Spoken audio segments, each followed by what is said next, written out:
जी नमस्कार साथियों, कैसे हैं आप लोग। वाकिफ कहाँ ज़माना हमारी उड़ान से, वे और थे जो हार गए आसमान से। साथियों, जैसा कि आप लोगों से ये चीज़ें कही गई थी कि सुबह 11 बजे से या सवा 11 बजे से एक सेशन होगा और ये सेशन स्टार्ट हो जाएगा घटना चक्र पूर्वावलोकन के सीरीज का, और दिन भर ये सेशन चलेगा 11 बजे, दोपहर 3 बजे, शाम को 4, 5, 7 और 9 बजे, ऐसे करके अंतिम वाला जो 9 बजे का सेशन होगा वो प्रीवियस ईयर का होगा, यानी कि पूरा क्वेश्चन पेपर एक बार में, और यहाँ पर विषयवार आप चीज़ों को पढ़ने का काम कर रहे हैं। साथियों, मैंने कहा सेशन को स्टार्ट करूं उससे पहले आप ध्यान करे रहिएगा कि वसुधा का नेता कौन हुआ, भूखंड विजेता कौन हुआ, अतुलित यश क्रेता कौन हुआ, नवधर्म प्रणेता कौन हुआ, जिसने न कभी विश्राम किया और विघ्नों में रहकर काम किया। साथियों, स्टार्ट करते हैं आज के सेशन को बिना फालतू बात के। आप सभी साथियों को एक बार वीडियो को शेयर कर लीजिए, इस वजह से क्योंकि हम लोग एक तरीके से चीजें स्टार्ट कर रहे हैं जैसे प्रीवियस काम में हम लोग पढ़ चुके हैं, पुराने दिनों में हम लोगों ने पढ़ा था।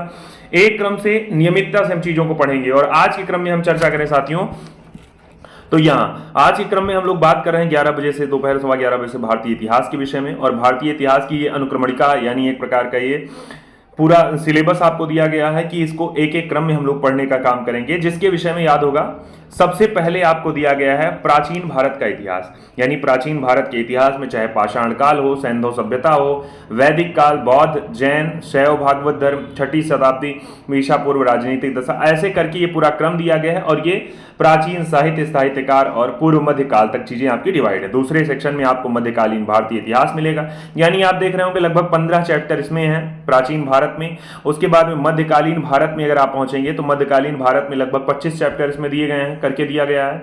और थर्ड में आधुनिक भारत का इतिहास है, जिसमें आपको 18, और यहां आप पढ़ेंगे तो सबसे लंबा आपको यही मिलता है सेशन। इसको हम लोग करवा भी चुके हैं, ये लगभग 50 में, बाकी विविध की चीजें मिलाकर के कुल मिलाकर के 55 चैप्टर्स में चीजें आपकी कवर होने वाली। ये सब हम लोग कर लेंगे। और कब कर लेंगे? एग्जाम के पहले पहले आपके, चाहे पीसीएस का ही एग्जाम हो, उससे पहले हम चीजों को कवर कर लेंगे, चाहे जिस तरीके से। नियमित सेशन आपके लिए रहेगा, तो सभी साथी मैं फिर कहता हूं आपसे वीडियो को शेयर कर लीजिए और मेरे साथ उपस्थित हो जाइए, क्योंकि अगले 45 मिनट 1 घंटे जो भी सेशन होने वाला है, पूरी नियमितता से हम लोग चर्चा करने वाले हैं केवल और केवल अपने विषय पर और फोकस्ड होकर के अपनी टॉपिक पर। साथियों, सबसे पहले आपको लिखा हुआ है इसमें प्राचीन भारत का इतिहास। अगर प्राचीन भारत के इतिहास की बात करें तो स्टार्ट होती है बात पाषाण काल से, आप सबको पता है। यानी पाषाण काल का मतलब है पत्थरों वाला काल, जिसमें पत्थरों से जानवरों को मारा जाता था या पत्थरों से सिलाई कढ़ाई ऐसी चीजें जो थी लगभग पत्थरों से ही थी, इसी वजह से इसका नाम पाषाण काल के रूप में रख दिया गया। यानी इसमें मानव का मूल हथियार यह कहा जाए तो पत्थर ही थे, जिसको मानव हथियार के रूप में, और तमाम चीजों को चाहे लिखना पढ़ना जो भी करना हो पत्थरों से ही चीजें वो करता था। नोट्स में हम लोग पढ़ने का काम करेंगे साथियों, तो नोट्स अगर आप इसका देखेंगे सबसे पहले मेरे साथ पढ़ने का काम करिए। अगर आपके पास बुक है तो बुक से अपनी बुक निकाल लीजिए, नहीं तो आप मेरे साथ ही पढ़िए। लिखा हुआ है जिस काल का कोई लिखित साक्ष्य नहीं मिलता है उसे क्या कहते हैं? प्रागैतिहासिक काल कहते हैं। ये आप देख रहे हैं इसमें, जिस काल का कोई लिखित साक्ष्य न मिले यानी उसे कह देते हैं प्रागैतिहासिक काल। आगे बढ़ते हैं, लिखा है आदि ऐतिहासिक काल जो होती है, इसमें लिपि के साक्ष्य तो होते हैं, लेकिन उनके अपठ्य और दुर्बोध होने के कारण उनसे कोई निष्कर्ष नहीं निकलता। यानी प्रागैतिहासिक काल लिखित साक्ष्य ही नहीं है, लेकिन उसके बाद का जो आदि ऐतिहासिक काल है उसका लिखित साक्ष्य तो है, यानी लिपि के साक्ष्य तो है, लेकिन उसको पढ़ने वाला अभी कोई तक संभव नहीं हुआ है। इस वजह से, यानी पढ़ना दुर्बोध है, इसी वजह से इसी वजह से इसका निष्कर्ष नहीं निकलता है। और हाँ, हम लोग आगे जब बात करते हैं कि जब से लिखित विवरण मिलना स्टार्ट होता है, यानी यहां आप पढ़ेंगे कि लिखा हुआ है जब कभी से भी लिखित विवरण मिलना स्टार्ट हो जाए, इसी को कह देते हैं ऐतिहासिक काल। अब आप समझ गए, सबसे पहले आपने चर्चा की, सबसे पहले प्रागैतिहासिक काल, यानी कि लिखित साक्ष्य इसका है ही नहीं है। आदि ऐतिहासिक काल लिखित साक्ष्य है, लेकिन इसको पढ़ा नहीं जा सकता है। और तीसरे में आपका ऐतिहासिक काल, तो आप जानिएगा ऐतिहासिक काल सबसे मस्ट, यानी यही ऐसा है जिसका लिखित साक्ष्य भी मिला है और इसको पढ़ा भी जा सकता है, तो ऐतिहासिक काल। तो ये 3 बातें आप इसके विषय में अभी तक आप चीजें कवर कर पाए हैं, 3 बातों का। आगे बढ़ते हैं, आगे लिखा हुआ है आपका, यहां लिखा है कि जो प्रागैतिहासिक काल है इसके अंतर्गत पाषाण कालीन सभ्यता तथा आदि इतिहास के अंतर्गत सिंधु घाटी की सभ्यता, ताम्र पाषाणीन सभ्यता, लिखा आहार और जोरवे आदि, ये सब हैं। आप समझिए, जो प्रागैतिहासिक काल है के अंतर्गत हम लोग जो पढ़ेंगे तो वहीं पर आप पढ़ेंगे पाषाण कालीन, उसी में आप सिंधु घाटी की सभ्यता जिसको हड़प्पा, ये सारी चीजें आप वहां पढ़ेंगे। जबकि जब ऐतिहासिक काल की बात पढ़ते हैं, यानी जहां लिखित साक्ष्य की बात करते हैं, उसका काम स्टार्ट होता है 6ठी शताब्दी ईसा पूर्व से। ठीक बात है ना। तो ये दोनों में आप अंतर अभी जाने रही हो। मैंने क्या कहा आपसे, मैंने कहा अभी के लिए जब मेरे साथ आप 1 घंटे के लिए बैठ रहे हैं तो यहाँ बुक पर फोकस करिए, एक एक लाइन पर फोकस करिए, समझते चलिए और चीज़ों को आप एक बार में तैयार करते चलिए। और हाँ, अच्छी बात यह है कि किसी प्रकार से अन्यत्र नोट की आवश्यकता नहीं है, आप केवल आपके पास आपका बुक ही आपका नोट्स है ये। और हाँ, अच्छी बात यह है कि ऑथेंटिक नोट्स है, जिसके विषय में जितने भी आप चाहे इंटरव्यू देखें, पीसीएस वालों के, चाहे आईएएस वालों के, चाहे आरओ में जो चाहे वो चयनित होते हैं, सब लोग इसी की सलाह देते हैं। तो ये आप देख रहे हैं एक प्रकार का ऑथेंटिक नोट्स है आपका घटनाचक्र पोर्टल पर। तो साथियों, आप जान गए यहाँ 2-3 बातें, चाहे प्रागैतिहासिक, ऐतिहासिक, आदि ऐतिहासिक काल की और ऐतिहासिक काल की। तो आप यहां समझ गए कि जो सिंधु घाटी का वर्णन किया जाता है वो किसके अंतर्गत, प्रागैतिहासिक काल के अंतर्गत, जबकि 6ठी शताब्दी ईसा पूर्व के आगे की जब बात करते हैं तो वो ऐतिहासिक काल के विषय में। ठीक बात है ना। यानी प्रागैतिहासिक काल के विषय में जो होगा वो सारी चीजें अनुमान लगाई जाएंगी किसके आधार पर, जब खुदाई होगी, यानी जो पुरातात्विक जो होंगे वो खुदाई करेंगे, खुदाई से पत्थर निकलेगा, ईंटें निकलेंगी, मूर्तियां निकलेंगी, इससे अनुमान लगाकर कार्बन डेटिंग पद्धति का प्रयोग करके इससे चीजों का अनुमान लगाया जाता है। जबकि आपने कहा जो ऐतिहासिक काल है इसमें लिखित साक्ष्य, या जैसे ऋग्वेद मिला आपको, लिखित साक्ष्य उसका, वैदिक कालीन व्यवस्थाएं, किसी ने कोई अभिलेख लगवाया या और तमाम चीजें उत्खनित करवाई, सिक्के चलवाए, तो ये सारी चीजें लिखित वाली हो सकती हैं। लेकिन इसके पहले वाली जो थी वो लिखित नहीं, केवल आश्रित है किस पे, खुदाई में जो सामान निकल रहा है उसी पर चीजें वो लोग आश्रित हैं कि इसी पे अनुमान के आधार पर हम चीजों को बताते चलते हैं। आगे बात करते हैं साथियों, लिखा है यहां पर 1863 के विषय में, यानी बात कर रहे हैं किसकी, लिखा हुआ है सन 1863 की, भारत में पाषाण कालीन सभ्यता का जो है वो अनुसंधान यानी खोज का काम प्रारंभ हुआ। आप समझ गए आप लोग, मेन बात है, मजेदार बात कि 1863 में पाषाण कालीन सभ्यता की अनुसंधान का प्रारंभ शुरू हुआ। आगे बात करते हैं, लिखा है पाषाण निर्मित जो उपकरण थे इनकी अधिकता हुई, इसी के कारण संपूर्ण पाषाण युगीन संस्कृति जो है उसको 3 प्रमुख भागों, मैंने क्या कहा आपसे, जो पाषाण निर्मित उपकरण जो है, भाई पाषाण काल अगर आप पढ़ रहे हैं तो कारण उसका नाम इस वजह से पड़ा क्योंकि उसमें ज्यादातर जो उपकरण मिले वो सब पत्थरों से बने हुए मिले, इस वजह से इसका नाम पाषाण युगीन संस्कृति पड़ा। लेकिन दूसरी बात, अब पाषाण युग में भी कई तरीके के पत्थर हो सकते हैं, जैसे कोई बहुत बड़ा पत्थर हो, कोई दूसरे कलर आकृति का पत्थर हो और कोई अलग, यानी इनकी आकृति को देखते हुए चीजों का निर्धारण हुआ और 3 चरणों में चीजों को हम बांट ले रहे हैं। जैसे पहले में आप देख रहे हैं नाम किसका, सबसे पहले नाम आप देखेंगे, जो सबसे पहले नाम मिलेगा ये है पुरा पाषाण काल, यानी सबसे पहले जो नाम है वो है सर पुरा पाषाण काल। उसके बाद में आप देखेंगे तो यहां लिखा है मध्य पाषाण काल, फिर आपको मिलेगा नव पाषाण काल। ये 3 प्रकार के भाग हैं किसके, पाषाण काल के। यहां देखिए तो यहां पूरा लग गया है, यानी सबसे पुराना, मध्य यानी बीच का, और नौ मने नया पाषाण काल। ठीक बात ना। तो 3 भागों में लिखा है।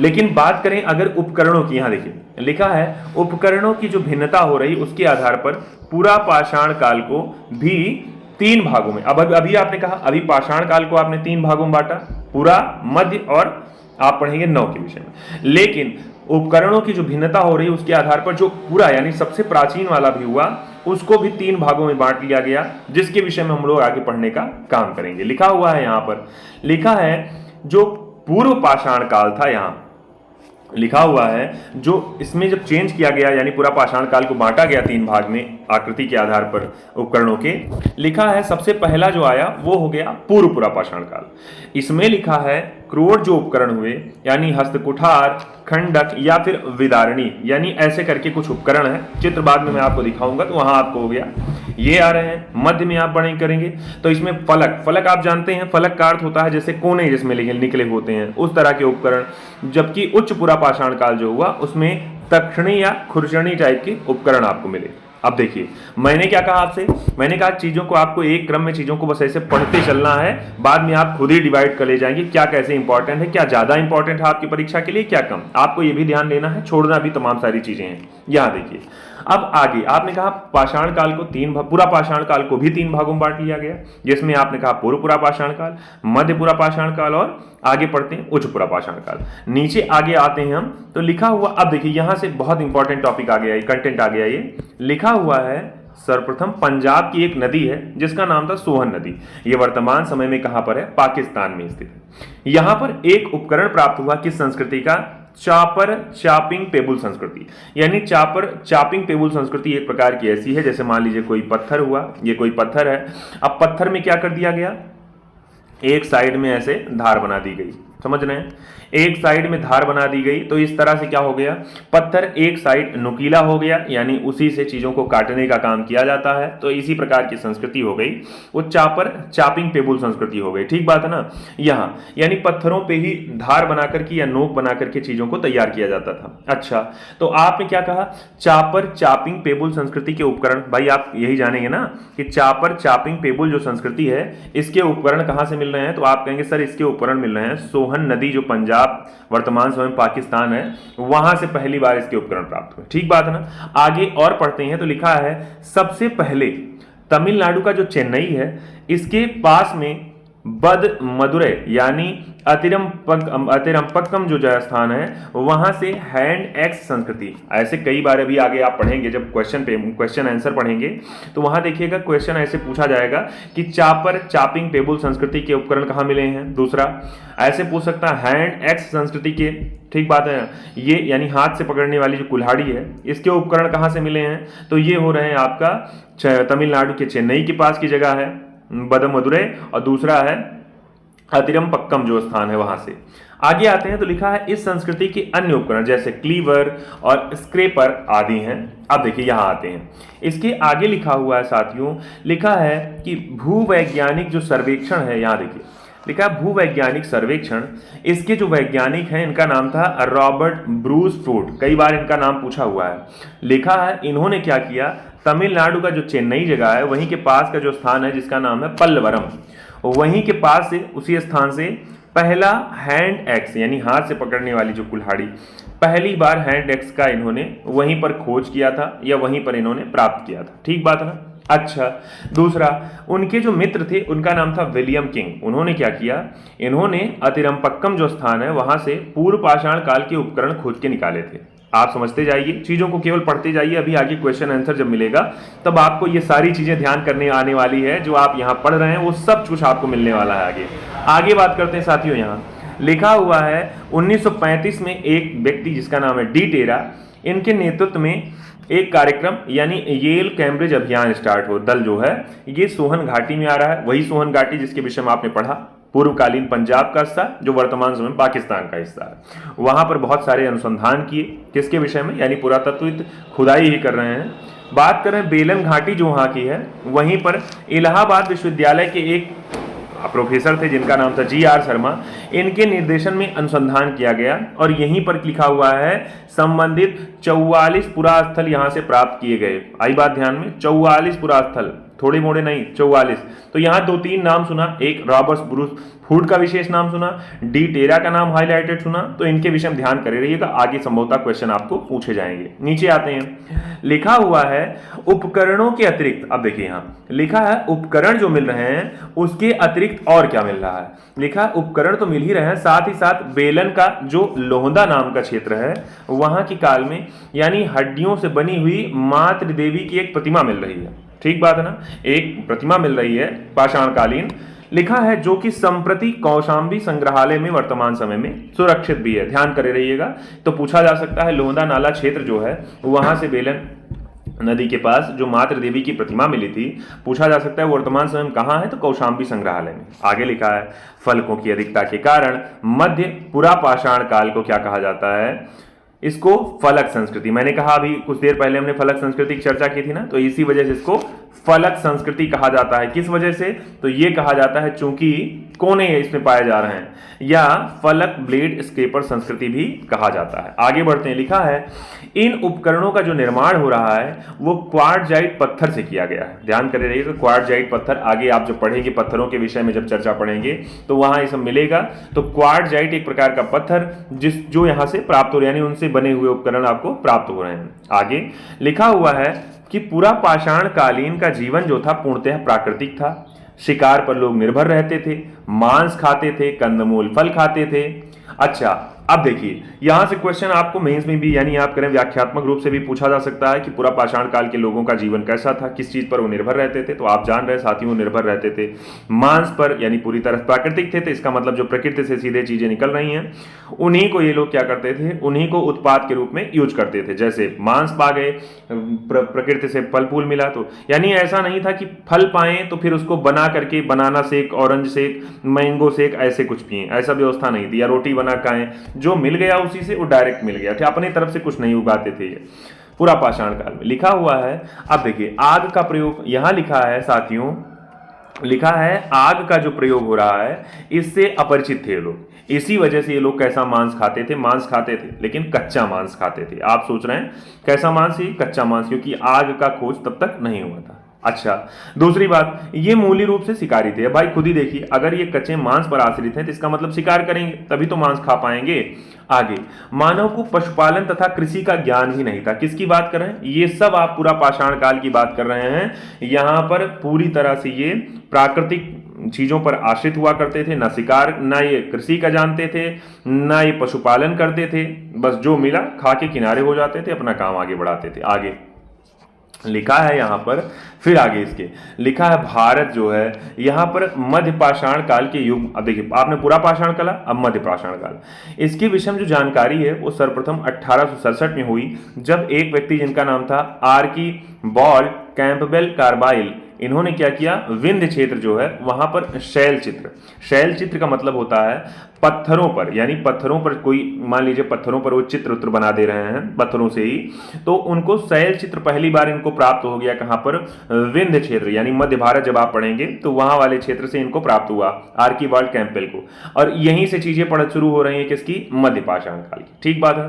लिखा है मध्य पाषाण काल जो हो रहा है इसके विशिष्ट औजार सूक्ष्म पाषाण या पत्थर के बहुत छोटे औजार होते थे। आप समझ गए आप लोग, पूरा पाषाण जब पढ़ते हैं तो वहां बड़े बड़े औजार थे किसके, पत्थरों के।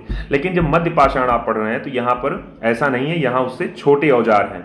आगे लिखा हुआ है मानव में अस्थि पंजर, यानी भारत में मानव अस्थिपंजर सर्वप्रथम मध्य पाषाण। अब आप समझिए, यानी आप कहेंगे मानव अस्थिपंजर यानी मानव का अस्थि कंकाल जो है ये पहली बार जो प्राप्त हुआ था, ये कहां से प्राप्त हुआ था, तो ये आप जानिएगा मध्य पाषाण काल युग से ही, युग में ही प्राप्त हुआ था पहली बार। यहां लिखा है गुजरात जो है, यहां एक जगह है लंगनाज, ये एक महत्वपूर्ण पूरा पाषाण मध्य पाषाण कालीन पुरास्थल। आई बात ध्यान में।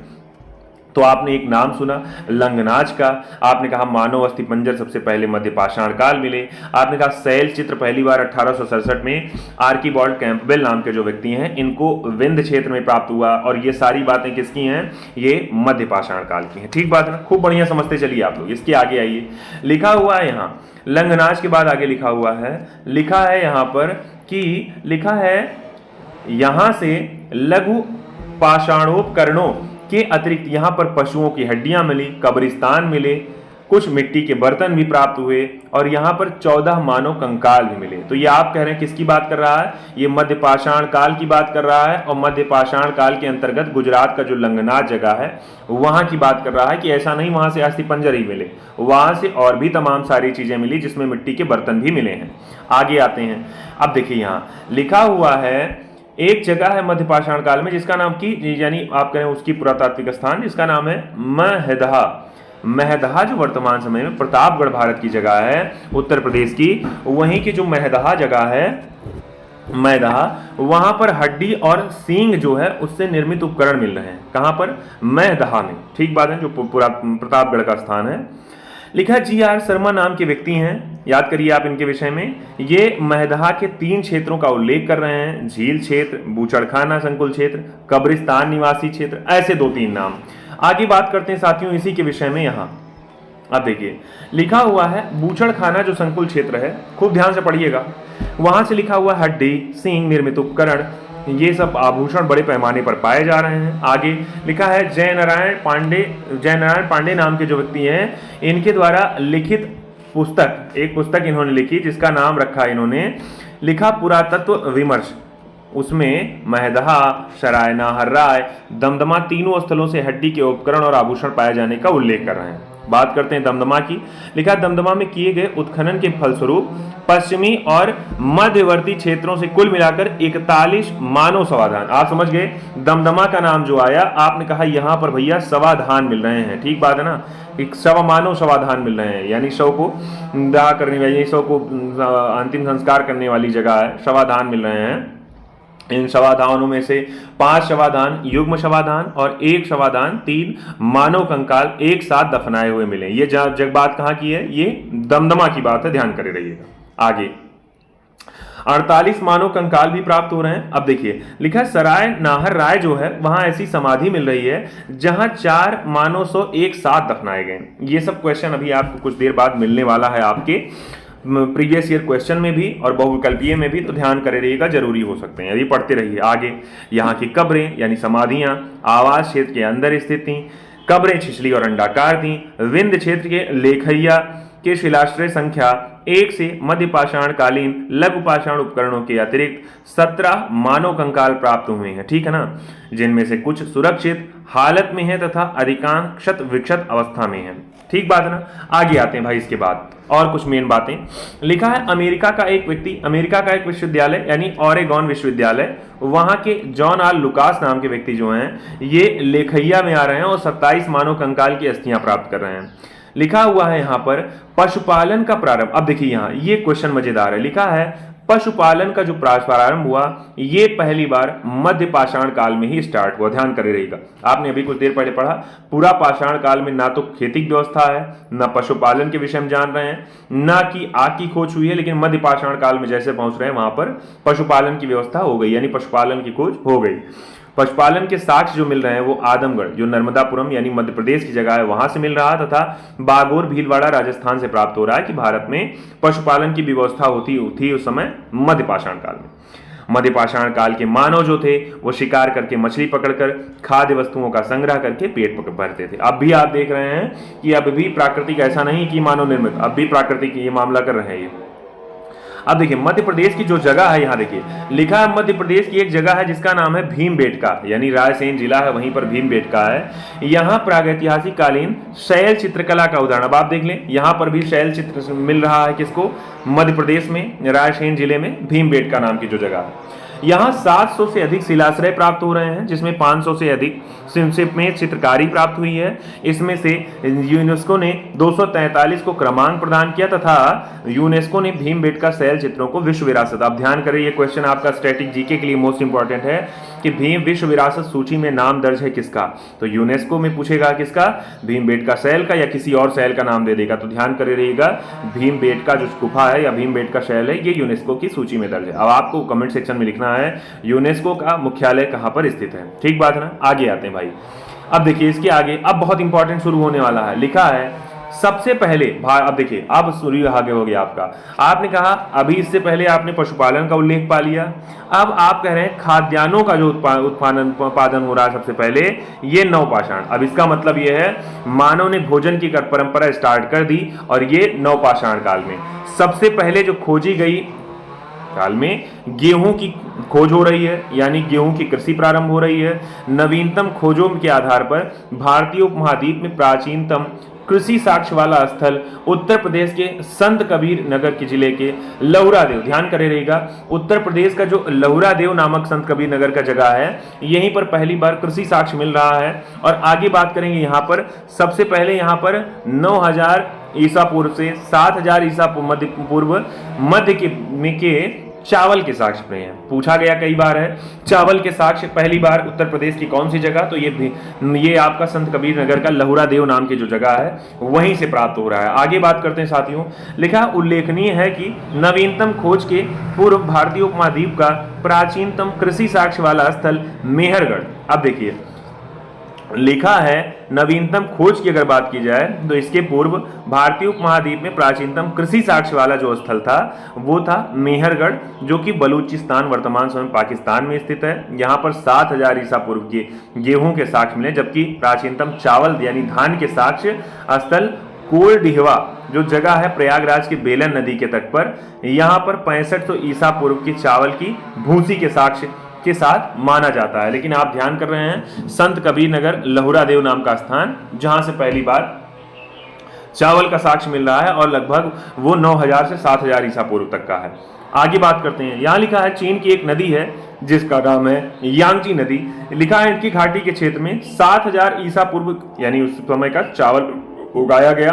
आगे लिखा है मक्का लगभग 6000 ईसा पूर्व का प्रथम साक्ष्य। अब देखिए, आपने कहा मक्का का साक्ष्य पहली बार कहां मिला, तो ये मिला है मैक्सिको में प्राप्त हुआ था। ठीक बात है ना, ध्यान करिएगा। और यहाँ चीन की बात करते हैं तो यहाँ 7000 ईसा पूर्व की बात कर रहा है, चावल उगाया था। जबकि भारत की बात पढ़ रहे थे तो भारत में आपने 9000 से 7000 के बीच में ही आपने पढ़ लिया।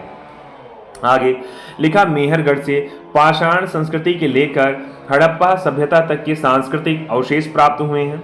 आगे मानव कंकाल के साथ कुत्ते का कंकाल बुर्जहोम। अब पूछा जा सकता है आपसे कि बताइए कौन सी ऐसी जगह है जहां पर मानव कंकाल के साथ कुत्ते को भी पहली बार दफनाने का प्रमाण मिला है। तो जो बुर्जहोम नाम की जगह है जम्मू कश्मीर की, वहां से प्राप्त हुआ। आगे पढ़ते हैं, लिखा गर्त आवास का साक्ष्य भी यहीं से। तो पूछा जाएगा गर्त आवास यानी गड्ढे का में रहने वाला जो घर है, ये कहां से प्राप्त हुआ है साथियों, तो ये भी प्राप्त हुआ है आपको पहली बार बुर्जहोम, जो कि जम्मू कश्मीर की जगह है, वहां से। आगे आते हैं, लिखा हुआ है इस पुरास्थल की खोज 1935 में डी टेरा और पीटरसन ने की थी। अब आप जान गए किसकी बात कर रहे हैं हम लोग बात कर रहे हैं इस समय, हम लोग बात कर रहे हैं बुर्जहोम जम्मू कश्मीर की, जिसकी खोज कर रहे हैं डी टेरा और पीटरसन। ठीक बात है ना। अगला गुफकराल जम्मू कश्मीर में स्थित नवपाषाण कालीन। अब पूछा जा सकता है गुफरकाल नाम का जो स्थल है, ये पूरा नवपाषाण कालीन स्थल, ये किस राज्य में स्थित है, तो आप जाने रहिएगा जम्मू कश्मीर में। आगे गुफकराल का अर्थ जो होता था, ये होता था कुम्हार की गुहा, यानी कि कुलाल या कुम्हार, यानी कुम्हार का जो स्थान, कुम्हार जिसमें आप कह रहे हैं चाक जिसमें बनाता था बर्तन, उसकी जगह है। यहाँ के लोग कृषि और पशुपालन करते थे। चिरांद बिहार के सारण जिले में स्थित है। यहाँ से नवपाषाण कालीन अवशेष प्राप्त हुए हैं। यहाँ से हड्डी के अनेक उपकरण प्राप्त हुए हैं। यहाँ से प्राप्त उपकरण हिरण के सींगों से निर्मित हैं। नवपाषाण कालीन युग दक्षिण भारत में मृतकों को दफनाने के साथ साथ बृहद पाषाण स्मारकों की पहचान भी की गई। अब आइए, यहाँ लिखा है नवपाषाण काल जो है यहां से संबंधित, लिखा है राख के टीले, कर्नाटक के जो बेल्लारी जनपद है वहीं पर संगन कल्लू नाम का स्थान है, वहीं पर राख के टीले यानी बड़े बड़े टीले प्राप्त हुए हैं। कहां पर, ये आपके कर्नाटक के बेल्लारी जनपद में। आगे लिखा है पिकलीहल उतनूर आदि स्थलों से भी राख के टीले मिले हैं। ये राख के टीले नवपाषाण कालीन पशुपालक समुदायों के मौसमी शिविरों के जले अवशेष हैं। आप देखिए यहाँ पर लिखा है आग की खोज। आपने कहा पूरा पाषाण और मध्य पाषाण में आग की खोज नहीं हुई है, जबकि आग की खोज सबसे पहली बार नवपाषाण काल में, और ये सबसे बड़ी उपलब्धि है। चूंकि आग हो गई तो इसका मतलब अब कच्चा मांस नहीं खाएंगे, अब भुना हुआ मांस खाएंगे, और तमाम चीजें आग सेकने का भी काम कर सकते हैं और तमाम सारे काम कर सकते हैं आग के द्वारा। औजार बड़े अच्छे अच्छे बना सकते हैं। अगला लिखा है धातुओं के में सबसे पहले तांबे का प्रयोग हुआ। आप समझ जाइए, पूछा जा सकता है बताइए धातुओं में सबसे पहले किसका प्रयोग हुआ, तो धातुओं में सबसे पहले तांबे का प्रयोग हुआ। इस चरण में पत्थर एवं तांबे के उपकरणों का साथ साथ प्रयोग होता रहा। इसी कारण इसे ताम्र पाषाण यानी तांबा भी और पत्थर भी दोनों एक साथ साथ में, इसी वजह से इसको कैल्को लिथिक कल्चर कहा जाता है। आगे लिखा है ताम्र पाषाण कालीन जो होता है, आपके दिमाग में आएगा सर ये ताम्र पाषाण कालीन जो क्या है, तो ताम्र पाषाण कालीन जो है इसका अर्थ होता है, इसका होता है पत्थर और तांबे यानी दोनों को मिला करके जो अवस्था तैयार हो जाती है उसी को कहा जाता है ताम्र पाषाण, यानी दोनों मिलकर के। भारत में ताम्र पाषाण युग की जो बस्तियां हैं ये दक्षिण पूर्वी राजस्थान में मिली, पश्चिमी मध्य प्रदेश में मिली, पश्चिमी महाराष्ट्र में मिली और दक्षिण पूर्वी भारत में पाई गई। तो ये कुछ बातें आप पढ़ रहे हैं किसके विषय में, ये अभी आपने नवपाषाण कालीन की बात पढ़ी थी। आगे आप आइए, लिखा है दक्षिण पूर्वी, यहां देखिए लिखा है जो दक्षिण पूर्वी स्थान है, एक सेकेंड भाई, लिखा दक्षिण पूर्वी जो राजस्थान है वहां अनेक पुरास्थलों की खुदाई हुई है। ये आहार, बालाथल, बागोर, ओजियाना और गिलिंद यहां प्राप्त हुई। अब ये अलग अलग नाम हैं, लेकिन जैसे नाम है उसी तरह से आपसे पूछा जाएगा और कुछ अलग से नहीं पूछा जाएगा, ध्यान कर रही है। ये पुरास्थल बनास घाटी में स्थित है। बनास घाटी में स्थित होने के कारण इसे बनास संस्कृति, आपने कहा स्थल जहां पाए गए उसी के आधार पे संस्कृति का नाम, जैसे हड़प्पा संस्कृति पढ़ते हैं तो पहला स्थल हड़प्पा हुआ है सिंधु घाटी सभ्यता का, इसी वजह से उसको हड़प्पा स्थल का हड़प्पा संस्कृति कह लिया गया। ठीक बात, हड़प्पा सभ्यता कह दिया गया। आगे आहार का जो प्राचीनतम नाम था वो ताम्रवती अर्थात तांबे वाली जगह हुआ करता था। पूछा जा सकता है आपसे आहड़ का प्राचीनतम नाम। तो ताम्बवती, गीलून बालाथल ओजियाना के घरों को चहर दीवारी से घेरा गया। आहड़ के पास गीलून में मिट्टी की इमारत बनी है, किंतु कहीं कहीं पक्की ईंटें भी लगी हैं। आगे गीलून में तांबे के टुकड़े मिले हैं। आहड़ संस्कृति जो है 2100 ईसा पूर्व से 1500 के बीच की बात कर रहा है। लिखा है अन्य ताम्रपाषाण कालीन संस्कृतियों से भिन्न है, क्योंकि यहां दूसरे केंद्रों में लाल व काले लेप के मृद भांड यानी मिट्टियों से बड़े हुए बर्तन आपको प्राप्त हो रहे हैं। वहीं यहां पर इस लेप के ऊपर सफेद रंग से चित्रकारी की गई कृष्ण लोहित यानी काले रंग का जो लोहित मृदभांड परंपरा विशिष्ट रही, यानी काले रंग से लिपाई किया हुआ मृदभांड प्राप्त हो रहा है। कहां पर ये आपको मिल रहा है? ये आपको मिल रहा है आहड़ संस्कृति से। आगे आते हैं भाई, अगला लिखा है पश्चिमी मध्य प्रदेश जो है, यहां पर मालवा, कायथा, एरण, नवदा टोली प्रमुख स्थित है। आगे कह रहा है आपसे नवदा टोली नाम की जो जगह है, ये मध्य प्रदेश का एक महत्वपूर्ण ताम्रपाषाण कालीन पुरास्थल है जो खरगोन जिले में स्थित है। इसका उत्खनन एच.डी. सांकलिया ने कराया था। आप जान गए नवदा टोली का उत्खनन किसने कराया? तो एच.डी. सांकलिया ने। कैसा स्थल है ये? तो ताम्रपाषाण कालीन पुरास्थल है। ठीक बात है ना। यहां से मिट्टी, बांस और फूस के बने चौकोर वृत्ताकार घर मिले हैं। जैसे पुराने समयों में आपने देखा मिट्टी से, बांस से और फूस से जो मिट्टी के घर हुआ करते थे, तो ऐसा प्रमाण इन्होंने खोज निकाला। प्राचीन काल की बात कर रहा है। मृदभांड काले लाल रंग के हैं जिन पर ज्यामितीय आकार यानी अलग अलग तरीके का, चाहे आप कह सकते हैं आयता, गोलाकार, वृत्ताकार। तो आपने कहा ये जब खोज हुई तो इसका नाम भाई कह दिया गया ज्यामितीय आरेख के आधार पर उत्कीर्णित है। अब एक संस्कृति आ रही है जिसका नाम है साथियों कायथा संस्कृति। कह रहा है कायथा संस्कृति जो थी ये हड़प्पा संस्कृति के ही समकालीन वरिष्ठ संस्कृति है, कनिष्ठ संस्कृति यानी इसी के बराबर थी, लेकिन थोड़ा छोटी संस्कृति थी। लिखा है इसके विषय में मृदभांडों में कुछ प्राक हड़प्पीय लक्षण दिखाई देते हैं, साथ ही इन पर हड़प्पाई प्रभाव भी दिखाई पड़ता है। कह रहे हैं संस्कृति की लगभग 40 बस्तियां मालवा क्षेत्र से प्राप्त हुई। मालवा का पठार आप जानते हैं, ये भी मध्यकालीन मध्य भारत को आप देखेंगे तो वहां मिलेगा आपको। अत्यंत छोटी छोटी है बस्तियां। मालवा संस्कृति अपनी मृदभांडों की उत्कृष्टता के लिए जानी रही है। मध्य प्रदेश में कायथा, एरण की तथा पश्चिमी महाराष्ट्र में इनाम गांव की बस्तियां किलाबंद यानी किले से घिरी हुई। पश्चिमी महाराष्ट्र की प्रमुख पुरास्थल हैं अहमदनगर जिले में जौरवे, नेवासा, दायमाबाद, पुणे जिले में चंदौली, सोमगांव, इनाम गांव यानी प्रकाश, नंबूदार जिला और नासिक, ये सभी आपको प्राप्त हुए कहां से? ये मध्य प्रदेश से प्राप्त होने वाले स्थल। आगे यहां लिखा हुआ है, यानी पश्चिमी महाराष्ट्र की बात कर रहा है, पश्चिमी महाराष्ट्र के पुरास्थल हैं। लिखा है ये सभी पुरास्थल जौरवे संस्कृति, अलग अलग संस्कृतियां पढ़ते हैं जिसमें आप जौरवे संस्कृति भी पढ़ चुके हैं, ये पढ़ रहे हैं। तो जौरवे संस्कृति की बात कर रहा है। कह रहा अब तक ज्ञात लगभग 200 जौरवे स्थलों में प्रवरा नदी के तट पर स्थित दैमाबाद सबसे बड़ा है। फिर कह रहा है आपसे नेवासा जौरवे संस्कृति स्थल से पटसन का साज, अभी आपने कहा जूट बनाने का स्थान, जूट यानी आप कह रहे हैं कपास, ऐसी ऐसी रुई बनाने वाला स्थान, तो पटसन जो प्राप्त हो रहा है ये प्राप्त हो रहा है नेवासा जो कि जौरवे संस्कृति का स्थल है वहां से। लिखा है टोटीदार पात्र जो मिले हैं ये भी जौरवे संस्कृति में प्राप्त हुआ। आज आप जो टोटी संस्कृति पढ़, टोटी बनने वाली स्थिति देख रहे हैं वही बात। ताम्र लिखा है महाराष्ट्र के ताम्रपाषाण कालीन संस्कृति के नेवासा, दैमाबाद, चंदौली, नामगांव आदि पुरास्थलों में संस्कृत मृतकों को उत्तर से दक्षिण दिशा में घरों के फर्श के नीचे दफनाया जाता था। पूछा जा सकता है कौन सी ऐसी जगह है जहां घरों को, कौन सी ऐसी संस्कृति है जिसमें फर्श मृतकों को उत्तर दक्षिण दिशा में घरों के फर्श के नीचे दफनाया जाता था? तो ये जगह है, ये आपकी जौरवे संस्कृति का हिस्सा है। आगे आरंभिक ताम्रपाषाण कालीन अवस्था जो है, इनाम गांव स्थल पर चूल्हों सहित बड़े बड़े कच्ची मिट्टी के मकान और गोलाकार गड्ढों वाले मकान मिले हैं। इसके पश्चात जो अवस्था हो रही है 5 कमरों वाला मकान भी मिला है जिसमें 4 कमरे आयताकार और वृत्ताकार हैं। इनाम गांव में 100 से अधिक घर और अनेक कब्रें पाई जाती हैं।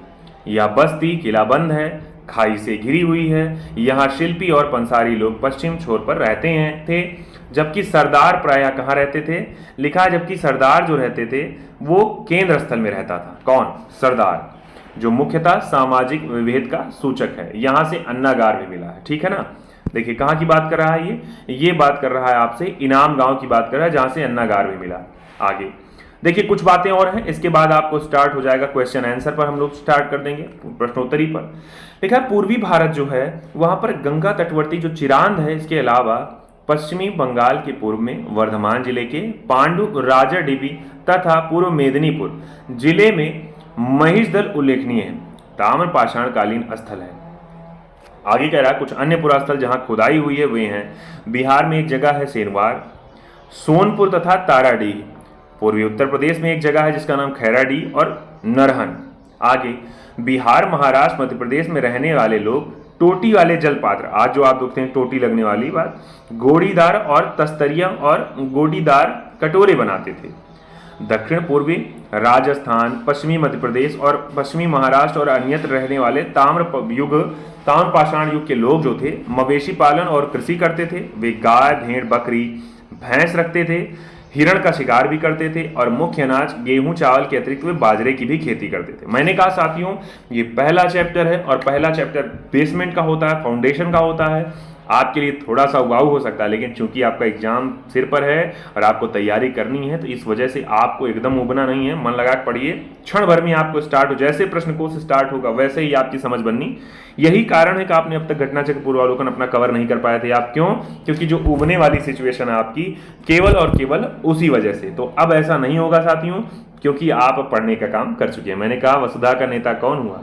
जिसने न कभी विश्राम किया। फिर कह रहा ताम्रपाषाण कालीन जो युग है उसके लोग शिल्पकर्म में निसंदेह बड़े दक्ष थे और पत्थर का काम भी अच्छा करते थे।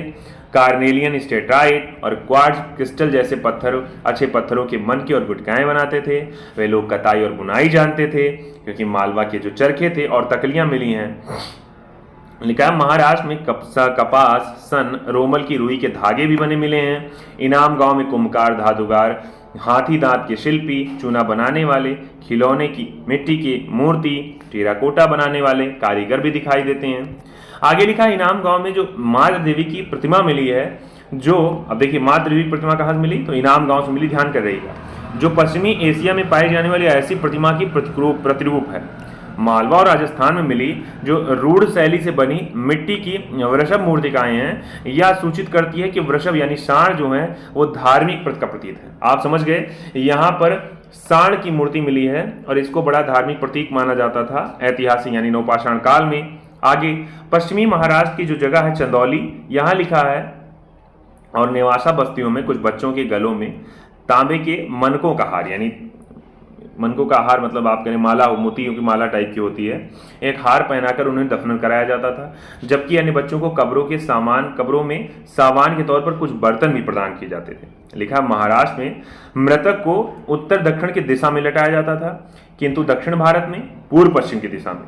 आगे लिखा है पश्चिमी भारत में लगभग संपूर्ण समाधान प्रचलित था, जबकि पूर्वी भारत में आंशिक समाधान यानी कि फ्रैक्शनल बरियल चलता था। आगे सबसे बड़ी निधि मध्य प्रदेश के गुमगेरिया से प्राप्त हुई है। इसमें 424 तांबे के औजार, हथियार और 102 चांदी के पतले प्लेट मिले हैं। आगे कायथा के एक घर में तांबे के 28 कंगन और 2 अद्वितीय ढंग की कुल्हाड़ियां पाई गई हैं। साथियों इसी स्थान में स्टेटाइट और कार्नेलियन जैसे कीमती पत्थरों की गोलियों के हार पात्रों में जमा पाए गए हैं।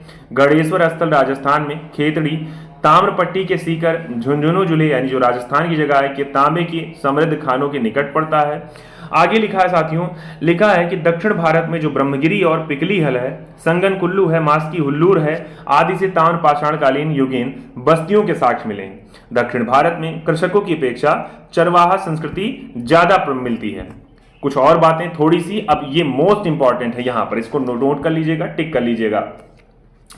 भारत में सबसे पहले 1861 की बात है, एक व्यक्ति का नाम जाता है जिसका नाम है अलेक्जेंडर कनिंघम। इनको भारत में पुरातत्व सर्वेक्षक के रूप में, आप सोचिए, यानी पुरातत्व यानी खुदाई का काम जो स्टार्ट हुआ मूल रूप से 1861 की बात है और पहली बार नियुक्त किया गया पुरातत्व सर्वेक्षक के रूप में व्यक्ति का नाम है अलेक्जेंडर कनिंघम। पूछा गया एग्जाम में, कह रहा है 1871 की बात आई, पुरातत्व सर्वेक्षण के सरकार के एक विभाग के रूप में गठित कर दिया, यानी कह दिया गया कि पुरातत्व सर्वेक्षण विभाग भी सरकार का एक भाग होगा। याद होगा आपको, अंग्रेजी व्यवस्थाएं ही उस समय चल रही थी, लेकिन ऐसी व्यवस्थाएं बन रही हैं। और 1901 में कर्जन नाम का व्यक्ति आ रहा है और ये क्या कर रहा है, ये कह रहा है भारतीय पुरातत्व सर्वेक्षण के रूप में केंद्रीय कत्कियास ने और जॉन मार्शल को इसका नया महानिदेशक। पहला आपने क्या कहा, आपने कहा जब 61 की बात की तो अलेक्जेंडर कनिंघम का नाम आया, और बाद में जब एक में आ रहा है 1901 में, तो यहां आपने कहा भारतीय पुरातत्व सर्वेक्षण के रूप में जॉन मार्शल को महानिदेशक बनाया जा रहा है। किसके समय में, कर्जन के समय में, जबकि 1902 में जॉन मार्शल ने इसका कार्यभार संभाला था। ठीक है ना। तो ये कुछ बातें आपकी थी साथियों, मैंने कहा ये वन लाइनर था या नोट्स था जो मोस्ट इंपॉर्टेंट है आपके एग्जाम के लिए। बाकी अब हम लोग पढ़ने का काम करेंगे प्रश्नकोश को। सभी साथियों तक एक बार शेयर कर लीजिए और मेरे साथ आ जाइए। कहिए वाकिफ कहां जमाना हमारी उड़ान से, वे और थे जो हार गए आसमान से। क्यों? क्योंकि आज का टारगेट है, पहले 11 बजे के सेशन का मैंने कहा था, थोड़ा लेट हुआ, लेकिन आज का टारगेट है अगले 1 घंटे तक पहला चैप्टर कंप्लीट करने का। चूंकि आपका आने वाला एग्जाम हो उससे पहले मैंने टारगेट किया है लगभग 1 महीने में ही चीजें कंप्लीट करा दी जाएं घटना चक्र पूर्वावलोकन को, ताकि आपका समय भी ना व्यर्थ हो और आपको चीजें रिवाइज भी हो जाएं। हाँ, ये है कि आज के विषय में हम आगे चलेंगे, प्रश्नकोश को पढ़ने का काम करेंगे। पहला लिखा है रॉबर्ट ब्रूस फ्रूट के विषय में प्रश्न है। लिखा है रॉबर्ट ब्रूस फ्रूट थे, क्या थे? भूगर्भ वैज्ञानिक थे, इतिहासकार थे, लिखा पुरावन वनस्पति शास्त्री थे या फिर इतिहासकार थे। पूछ रहा है किसके विषय में? रॉबर्ट ब्रूस फ्रूट के विषय में पूछ रहा है। उत्तर दीजिएगा आप लोग 1 2 3 4 5 6 7 8 9 10। साथियों इसके विषय में कुछ देर पहले ही आपने पहले ही इसे पढ़ा। रॉबर्ट ब्रूस फ्रूट का नाम, जो कि भूगर्भ वैज्ञानिक भी थे और साथ ही साथ पुरातात्विक भी थे, Robert Bruce fruit. Next question पे आते हैं, इसकी व्याख्या देखिए। लिखा है इंसाइक्लोपीडिया ब्रिटानिका के अनुसार, देखिए इसमें लिखा हुआ है ब्रूस फ्रूट नाम के जो व्यक्ति थे ये ब्रिटिशर थे, भूगर्भ वैज्ञानिक भी थे और पुरातात्विक भी थे। इन्होंने क्या किया, जियोलॉजिकल सर्वे ऑफ इंडिया जो है इससे संबंध थे। 1863 में इनको भारत में पाषाणकालीन बस्तियों की अन्वेषण, यानी पाषाणकालीन जो बस्तियां हैं उनकी खोज की शुरुआत इन्हीं ने स्टार्ट की थी। कब? 1863 के समय में। ठीक बात है ना। नेक्स्ट क्वेश्चन पे आते हैं। लिखा है कोपेनहेगन संग्रहालय की सामग्री से पाषाण और कांस्य और लौह युग का त्रियुगीय विभाजन किया था किसने? थॉमसन, टेलर, चाइल्ड या फिर लुबाक ने। उत्तर दीजिएगा 1 2 3 4 5 6 7 8 9 10। उत्तर दीजिए कि कोपेनहेगन जो संग्रहालय है वहां की सामग्री से पाषाण, कांस्य और लौह युग का त्रियुगीय विभाजन किसने किया था? जल्दी दीजिए उत्तर। 1 2 3 4 5 6 7 आपके पास समय है, सोच लीजिए और उत्तर दीजिए। मैंने कहा क्वेश्चन साथियों यूपीपीसीएस के एग्जाम में 2010 में पूछा गया क्वेश्चन, इसका मतलब मोस्ट इंपॉर्टेंट है। तो इसका उत्तर साथियों मैं बताऊं, जो लोग बता रहे हैं ए वाला ऑप्शन एकदम राइट है। थॉमसन नाम के व्यक्ति हैं, इन्होंने त्रियुगीय विभाजन किया था पाषाण, कांस्य और लौह युग का। ठीक बात है ना। नेक्स्ट क्वेश्चन में देखिए इसका व्याख्या। डेनमार्क जो जगह है, डेनमार्क की राजधानी ही है कोपेनहेगन, वहां पर जो संग्रहालय की बात कर रहा है 1818 और 20 में, यहां एक आयोग की रिपोर्ट के अनुसार सामग्री के आधार पर पाषाण, कांस्य और लौह इसका त्रियुगीय विभाजन किया गया और नाम व्यक्ति का है क्रिश्चियन जर्गेनसन थॉमसन, इन्होंने किया था। यद्यपि 1836 में इसी वर्गीकरण के अनुसार संग्रहालय की वस्तुओं का विवरण प्रकाशित किया था। ठीक है ना। नेक्स्ट क्वेश्चन, मैंने कहा साथियों अगले कुछ क्वेश्चन है मोस्ट इंपॉर्टेंट है, चूंकि सिर्फ जब आपका ये चैप्टर तब कंप्लीट होगा जब आप बहुविकल्पीय बना लेंगे, प्रीवियस ईयर को पढ़ लेंगे। जब तक प्रीवियस ईयर पढ़ नहीं पाएंगे तब तक आपको समझ नहीं होगी कैसे क्वेश्चन इसमें पूछे जा सकते हैं आपसे। लिखा है उत्खनित प्रमाणों के अनुसार पशुपालन का प्रारंभ हुआ था निचले पूर्व पाषाण काल में, मध्य पूर्व पाषाण काल में, मध्य पाषाण काल या फिर ऊपरी पाषाण काल में। उत्तर दीजिए 1 2 3 4 5 6 7। मैंने कहा था कुछ ही देर पहले हम लोग चर्चा किया था और बड़ा इंपॉर्टेंट ये क्वेश्चन है और आप इसका उत्तर दे भी ले जाएंगे। जल्दी बताइए भाई, तुरंत बताइए।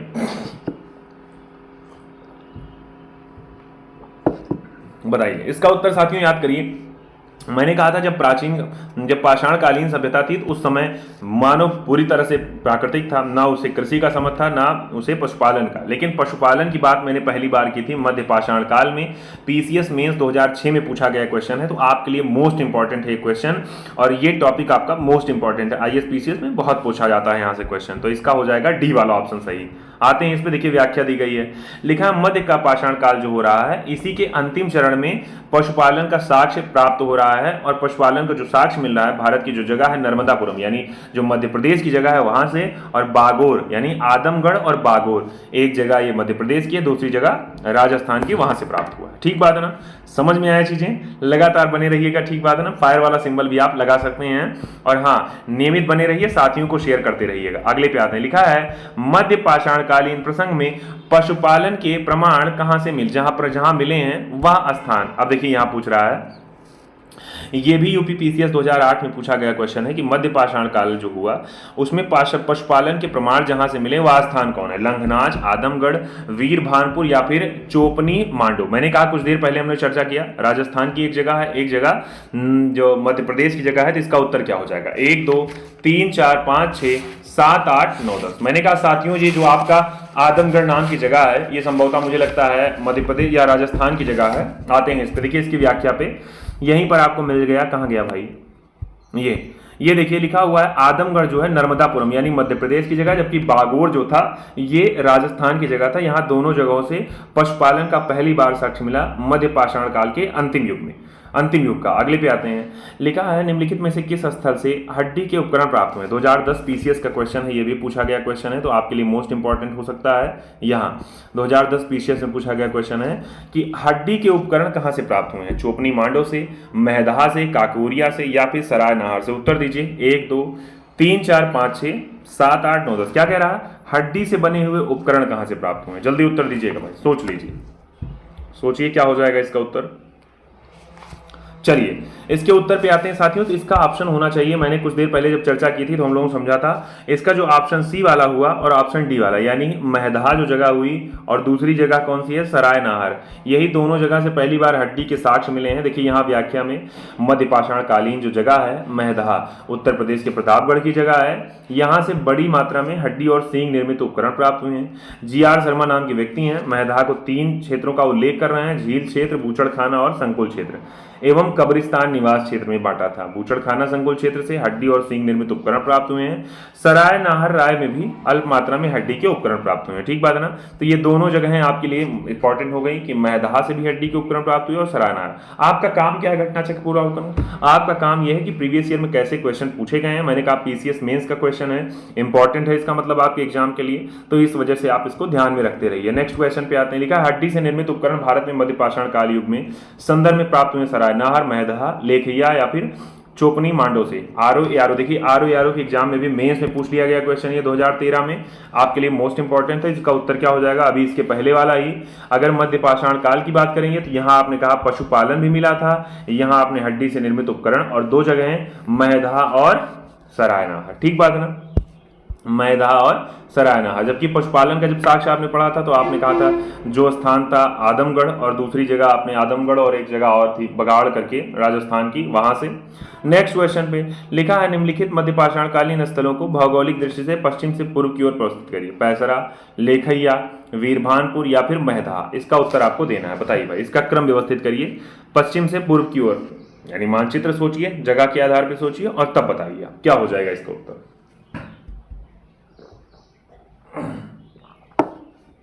जल्दी बताइए क्या हो जाएगा इसका उत्तर। सीधा हम लोग इसकी व्याख्या पे आते हैं समय बिना बर्बाद किए। इसका सी वाला ऑप्शन कह रहा है सर 4 2 1 और 3 ऐसे करके विकल्प हुआ।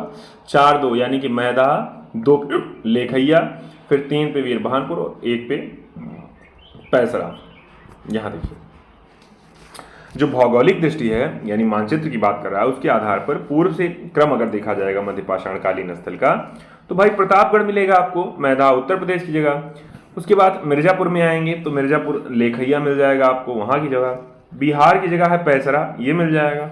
और पश्चिम बंगाल भी, यानी आप जो कहेंगे पूर्व से, आप कहेंगे पूर्व से पश्चिम की ओर, ऐसे करके क्रम, या पश्चिम से, देखिए पश्चिम से पूर्व कह रहा है ना, तो सबसे पश्चिम में आपको प्रतापगढ़ वाली महदहा मिल जाएगी और सबसे पूर्व में आपको वीरभानपुर पश्चिम बंगाल। साथियों ये क्वेश्चन आपको बार बार कहीं ना कहीं आप इसको देखते रहेंगे, तो इस वजह से आप देखिएगा कि आपको याद हो जाने वाली है चीजें, तो इस वजह से आप इसको एक क्रम में देखते जाइएगा, उबिएगा कतई मत आप लोग, ठीक है ना। नेक्स्ट क्वेश्चन पे आते हैं। यहाँ लिखा है एक ही कब्र में 3 मानव कंकाल कहां से मिले? सराय नाहर राय से, दमदमा, महदहा या फिर लंगनार से? कहां पर ऐसी व्यवस्था है कि एक ही कब्र से 3 मानव कंकाल प्राप्त हुए हैं? इसका उत्तर आपको देना है अगले क्वेश्चन में। इस क्वेश्चन में उत्तर दीजिए 1 2 3 4 5 6 7 8 9 10। साथियों इसका उत्तर मैं अगर बात करूं तो इसका जो दमदमा नाम की जगह है, यही बी वाला ऑप्शन इसका राइट हो जाएगा। मैंने कहा ये भी क्वेश्चन साथियों यूपी प्रीवियस की प्री की 2016 की परीक्षा में पूछा गया क्वेश्चन है, मोस्ट इंपॉर्टेंट है आपके लिए। देखिए तो बी वाला ऑप्शन यानी दमदमा लिखा है उत्तर प्रदेश का जो प्रतापगढ़ जिला है वहीं का सराय नाहर में स्थित, और दूसरा महदहा और दमदमा, ये तीनों स्थल प्रतापगढ़ जिले का है। यहीं पर लगातार 5 वर्षों तक उत्खनन हुआ, यानी पश्चिमी और मध्यवर्ती क्षेत्रों के कुल मिलाकर 41 मानव समाधान मिले, जिसमें से 5 समाधान ऐसे मिले जो कि युग्म वाले थे और 3 में मानव कंकाल एक साथ मिले। एक समाधान ऐसा मिला जिसमें 3 मानव कंकाल एक साथ मिले। तो आपके ध्यान में हो गया कौन सी जगह, ये जगह हो गई दमदमा। तो फिर आप जगह तीनों जान गए, चाहे सराय नाहर पूछे, चाहे मैदहा पूछे और चाहे दमदमा पूछे, ये तीनों आपकी जगहें कहाँ से हैं, ये तीनों आपकी हैं प्रतापगढ़ से। लिखा है खाद्यान्नों की दृष्टि से प्रारंभ हुई, यानी सर्वप्रथम कृषि का प्रारंभ कहाँ से हुआ, तो नवपाषाण काल में, मध्य पाषाण काल में, पुरापाषाण या फिर प्रोटो ऐतिहासिक काल। साथियों यूपी पीसीएस 2005 में पूछा गया क्वेश्चन मेंस में है, उत्तर दीजिएगा। बड़ा आसान है क्योंकि इससे पहले हम लोगों ने इसकी व्याख्या रुक कर समझी थी। तो इसका उत्तर साथियों क्या हो जाएगा, इसका उत्तर आप बिना पूछे बता देंगे कि सर ए वाला ऑप्शन, यानी नवपाषाण काल में ही पहली बार कृषि का साक्ष्य मिला था। और आपने कहा संत कबीर नगर का लहुरा देव जो स्थान है वहीं पर 9000 से 7000 के बीच में संत कबीर लहुरा देव में ही चावल की खेती का साक्ष्य मिला। यहाँ देखिए, या बहुत बढ़िया, बहुत व्याख्या नहीं दी गई। अगले क्वेश्चन पे लिखा है भारत में मानव का सर्वप्रथम साक्ष्य कहाँ मिलता है, नीलगिरी पहाड़ियों में, शिवालिक पहाड़ियां, नलमल्ला या फिर नर्मदा घाटी में। उत्तराखंड पीसीएस 2006 में पूछा गया क्वेश्चन है, ये पूछ रहा है भारत में मानव का सर्वप्रथम साक्ष्य कहाँ मिलता है। उत्तर दीजिए 1 2 3 4 5 6 7 8 9 और 10। इसका उत्तर साथियों क्या हो जाएगा, इसका उत्तर हो जाएगा डी वाला, यानी नर्मदा नदी। आप देखेंगे तो नर्मदा घाटी, वहीं पर पहली बार मानव का साक्ष्य मिलता है। यहाँ देखिए, अब देखिए यहाँ आप देखेंगे तो लिखा हुआ है भारत की जो जगह है, लिखा भारत में मानव का जो साक्ष्य मिल रहा है सर्वप्रथम नर्मदा घाटी में। आप जाएंगे हथनौरा, सीहोर। सीहोर आपको याद होगा, सीहोर वाले एक महाराज आते हैं, बागेश्वर वाले के कोई भाई है, कौन है अच्छा हाँ, सीहोर वाले वो आते हैं प्रदीप मिश्रा जी, एक शिव पुराण कहते हैं, तो सीहोर वाले स्वामी महाराज जी। तो ये सीहोर वहीं की जगह है, हथनौरा वहीं की जगह है, सीहोर मध्य प्रदेश की, और वहीं पर पहली बार मानव के साक्ष्य मिले थे। आगे कह रहे हैं इसकी खोज जो कर रहे हैं वह अरुण सोनकिया नाम के व्यक्ति 1982 में कर रहे हैं। ठीक है ना, ध्यान करिएगा, यहीं से पहली बार। अब ये उत्तराखंड पीसीएस में पूछा गया क्वेश्चन है, तो जितने क्वेश्चन पूछे गए हैं ये तो मोस्ट इंपॉर्टेंट है भाई। जो नहीं पूछेंगे वो तो अलग विषय है, वो तो आपकी समझ पे है, लेकिन जो पूछे गए हैं वो तो मोस्ट इंपॉर्टेंट है आपके लिए, तैयार करना। अगले पे मानव जीव लिखा है प्रथम मानव जीवाश्म भारत की किस नदी घाटी से प्राप्त हुआ, गंगा नदी, यमुना, नर्मदा घाटी या फिर तो वही क्वेश्चन मुझे लगता है फिर से पूछ लिया। मानव का जीवाश्म पूछे चाहे मानव का प्रमाण पूछे, ये दोनों आपका हो जाएगा कहां से, ये दोनों हो जाएगा भैया आपका नर्मदा घाटी से, यानी सी वाला क्वेश्चन। और मैंने कहा साथियों ये बीपीपीएससी के, ये देखिए बीपीएससी का 2020 का जो दोबारा एग्जाम हुआ था उसमें पूछा गया क्वेश्चन है, ध्यान करिएगा। नेक्स्ट क्वेश्चन पे आते हैं, लिखा है मानव द्वारा सर्वप्रथम प्रयुक्त अनाज था कौन सा, गेहूं, चावल, जौ या फिर बाजरा। ये भी यूपी पीसीएस के 1997 में पूछा गया क्वेश्चन है यूपी पीसीएस में, तो ये आपके लिए मोस्ट इंपॉर्टेंट है। मानव द्वारा सबसे पहला जो अनाज खोजा गया था, क्या गेहूं था, जौ था, चावल था या फिर बाजरा था। इसका उत्तर आपको देना है, जल्दी से बताइएगा। तो मैंने कहा साथियों इसका उत्तर हो जाएगा आपका कौन सा, देखिए यहाँ इसका सी वाला ऑप्शन हो जाएगा कौन सा, जौ जो था, यही पहली मानव द्वारा खोजी गई जो पहला अनाज था वो जौ था। ठीक है ना, आते हैं इसकी व्याख्या पर। 97-1900 यूपी पीसीएस में पूछा गया क्वेश्चन है ये। यहाँ लिखा है आधुनिक मानव समाज द्वारा 8, यहाँ लिखा 8 खाद्य अनाजों का उपभोग किया जाता है, जिसमें गेहूं, चावल, मक्का, बाजरा, सोरगम, राई, जई ऐसे करके नाम जंगली घास के रूप में उस समय विद्यमान हुआ करता था। यहाँ लिखा है बीज के रूप में इसको अलग अलग क्षेत्रों में अलग अलग समय पर मानव ने उगाया। वैश्विक दृष्टि से देखा जाए तो लिखा है सर्वप्रथम जौ की जो खेती पाई गई, यानी जौ का जो पाया गया, ये बात कर रहा है पूरे वैश्विक स्तर की बात कर रहा है। जौ की जो खेती पाई गई ये 8000 ईसा पूर्व के आसपास भूमध्य सागर, ईरान के मध्य स्थित पश्चिमी एशिया के देश में मानव द्वारा उगाया गया। कब की बात कर रहा है, 8000 ईसा पूर्व। लिखा बाद में लिखा है लगभग इन्हीं क्षेत्रों में 8000 ईसा पूर्व के आसपास ही गेहूं भी उगाया था। तो यहाँ क्या कह रहा है, यहाँ लिखा हुआ है मानव द्वारा सर्वप्रथम प्रयुक्त अनाज, ना कि ये कह रहा है भारत में, ऐसा कुछ नहीं कह रहा है। तो ध्यान करे रहिएगा, मानव द्वारा सबसे पहले जौ उगाया गया। अगला भारतीय उपमहाद्वीप में लिखा है भारतीय उपमहाद्वीप में कृषि के प्राचीनतम साक्ष्य प्राप्त हुए कहां से, कोल्डिहवा से, लौरा देव से, मेहरगढ़ या फिर टुकवा से। इसका उत्तर बताइएगा, कृषि के प्राचीनतम साक्ष्य। अब यहाँ क्या कह रहा है, अभी उसके पहले क्या कहा था, कह रहा कि मानव ने सबसे पहले किस उत्पाद को बनाया, यानी भारत ने, मानव ने कौन सा पहले अनाज खोजा, तैयार किया। तो यहाँ लेकिन कह रहा है भारतीय उपमहाद्वीप की बात कर रहा है। तो देखिए यहाँ उपमहाद्वीप जब आ गया तो ये लोअर पीसीएस में 2004, 8 दोनों बार पूछा गया प्री में क्वेश्चन है। तो ये प्राचीनतम साक्ष्य मैंने कहा था संत कबीर नगर जो यूपी का है लहुरा देव, वहीं पर पहली बार साक्ष्य मिला था चावल का। तो ये बी वाला ऑप्शन इसका सही हो गया। यहाँ लिखा है 9000 से 7000 ईसा पूर्व के बीच यहाँ के साक्ष्य मिले हैं यहाँ पर चावल के। और आगे बात करते हैं तमाम सारी बात। मेहरगढ़ जो जगह है बलूचिस्तान, वहां पर कृषि का साक्ष्य वहां भी मिल रहा है। यहाँ पर गेहूं का साक्ष्य मिला था, जबकि चावल के साक्ष्य में कोलडिहवा जो प्रयागराज की जगह थी वहां से भी मिला है, यानी वहां 6500 ईसा पूर्व की बात कर रहा है। ठीक है ना। नेक्स्ट क्वेश्चन पे आते हैं, यानी अगर लहुरा देव विकल्प में नहीं होगा तो आप जाने रहिएगा मेहरगढ़ हो जाएगा इसका उत्तर। ठीक है ना। अगले क्वेश्चन पे आते हैं। लिखा है भारतीय उपमहाद्वीप में कृषि के प्राचीनतम साक्ष्य प्राप्त हुए हैं कहां से? ब्रह्मगिरी, बुर्जहोम, कोलडिहवा या फिर मेहरगढ़। अब देखिए यहाँ लहुरा देव का ऑप्शन नहीं दिया तो यहाँ हो जाएगा आपका ऑप्शन मेहरगढ़। ये भी पीसीएस मेंस में पूछा गया क्वेश्चन है, आपके लिए मोस्ट इंपॉर्टेंट है। नेक्स्ट क्वेश्चन पे आते हैं। भारतीय उपमहाद्वीप में कृषि के प्राचीनतम साक्ष्य कहां से? फिर वही क्वेश्चन पूछ लिया। तो आपने कहा जब आपके ऑप्शन में मैंने कहा लहुरा देव नहीं होगा तो आप मेहरगढ़ का उत्तर लगा देंगे, तो मेहरगढ़ आपका हो जाएगा सही। फिर मैं बता दूं मेहरगढ़ के विषय में, तो ये जो मेहरगढ़ है ये वर्तमान समय में पाकिस्तान की जगह यानी पाकिस्तान का बलूचिस्तान स्थान पे मेहरगढ़ स्थित है, आपका ध्यान करे रहिएगा।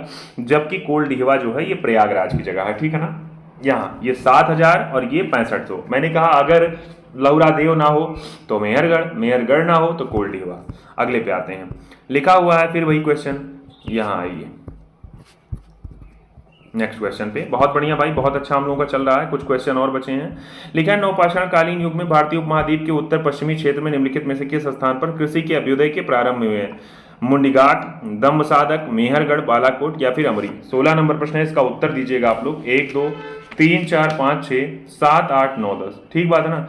मैंने कहा फिर वही क्वेश्चन आपको पूछ लिया, भले क्वेश्चन बहुत टफ बना कर दिया लेकिन उत्तर इसका बी वाला ही हो जाएगा मेहरगढ़। मेहरगढ़ जगह कहाँ की? वर्तमान में बलूचिस्तान पाकिस्तान की जगह है। ठीक है ना। मैंने कहा फिर आपसे पहला ऑप्शन लहुरा देव अगर होगा तो, नहीं है तो मेहरगढ़, वो भी नहीं है तो कोलडिहवा। अगला, भारत में पशुपालन और कृषि के प्राचीनतम साक्ष्य प्राप्त हुए अंजिरा से, किले गुल मोहम्मद से, दम्ब सदाक या फिर मेहरगढ़। फिर वही आप सोच रहे हैं आप सर मेहरगढ़ इतना इंपॉर्टेंट है कि बार बार हर एग्जाम में, देखिए यहाँ बीपीएससी में भी 2018 में पूछा गया, इससे पहले आपने देखा था छत्तीसगढ़ के पीएससी यानी पीसीएस एग्जाम में भी पूछा गया क्वेश्चन है ये। अगले क्वेश्चन में आते हैं। तो मतलब ये है कि मोस्ट इंपॉर्टेंट है आपके लिए जो भी चीजें चल रही हैं, बस आपका काम ये है कि रेगुलर वे में आपको चीजें पढ़ना है। अगला क्वेश्चन आपका जो है ये आरओ के एग्जाम के लिए है। लिखा हुआ है उत्तर प्रदेश की सांस्कृतिक विरासत के संबंध में निम्नलिखित कथनों में से कौन सा कथन सही है या सही है? ऑप्शन 1, इस प्रदेश के, उत्तर प्रदेश की बात कर रहा है, इस प्रदेश के अनेक उत्खनित पुरास्थलों से वैश्विक संदर्भ में कृषि के प्राचीनतम प्रमाण मिले। भाई ये तो सही है। अगला होते हैं प्राचीनतम प्राप्त कृषि उत्पन्न जौ और धान है कहां से? उत्तर प्रदेश से प्राप्त हुए। तो ये भी 18 नंबर प्रश्न है। और साथियों इसके विषय में मैंने कहा अगर आपसे यहाँ पर मैंने कहा आपसे अगर ये वाला ऑप्शन सही हो रहा है भाई, कृषि का ऑप्शन चाहे मेहरगढ़ आपने लिया, चाहे आपने कोलडिहवा लिया और चाहे आपने लहुरा देव लिया, दोनों, और अन्न में जौ और धान भी यहाँ से प्राप्त हुए हैं, तो ये दोनों आपका विकल्प सही हो जाएगा आपका। तो ये दोनों आपके सही हो जाएंगे, यानी इसका सी वाला ऑप्शन 1 और 2 दोनों ही इसके सही उत्तर हो जाएंगे। ये क्वेश्चन साथियों मैंने कहा आरओ के एग्जाम में पूछा गया क्वेश्चन है। ठीक है ना। यहाँ देखिए यहाँ कह रहा है बेलन घाटी क्षेत्र मिल रहा है, यहाँ पर कोहलडीवा, यानी ये बात कर रहा है प्रयागराज की। विश्व में धान की खेती का प्राचीनतम प्रमाण माना जाता है, यहाँ पर प्राप्त हुआ, लंबे समय तक माना जाता था। लेकिन वर्तमान समय की बात करते हैं तो अब लहुरा देव, यानी जब तक लहुरा देव खोज नहीं हुई थी तब तक ये माना जाता था। अगले क्वेश्चन पे आते हैं।